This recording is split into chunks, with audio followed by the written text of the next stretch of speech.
বুঝেছো সিস্টার সুপ্রিয়? হ্যাঁ আমরা তো রোজ 3 বেলা করে চা খাই, হ্যাঁ 3 বেলা করে দুধও খাই। তাহলে আমার মাথায় এমন একটা আইডিয়া আছে, ওই আইডিয়া যদি আমরা ব্যবসা করি হ্যাঁ। রাতারাতি বড় লোক। তাই হ্যাঁ, আরে গরিব জীবনে থাকতে বলে তাড়াতাড়ি কর।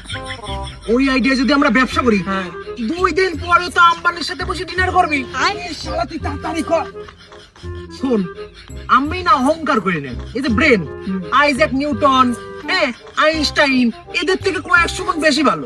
আরে লেবড়া তো সহ্য ও হো, ধাক্কা দেয় না, মনে করছি। তুই শোন, এই দেখ, এই যে গরু তো দুধ দেয়, হ্যাঁ আমরা যদি গরুরে ডিরেক্ট চা পাতা আর চিনি খাওয়াই দিই তাহলে ডিরেক্ট চা বেরোবে।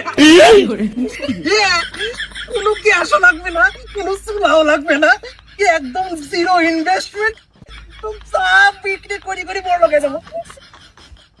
এইরকম দুয়াবি চা বেরোবে। এই নাও কাকা চা, দুয়াবি, এই নাও কাকা চা। হ্যাঁ রে মামা দুধ কমাইছে। ব্যবসা শুরুতেই কমপ্লেন, ব্যবসা না হলে হবে না আমার দ্বারা।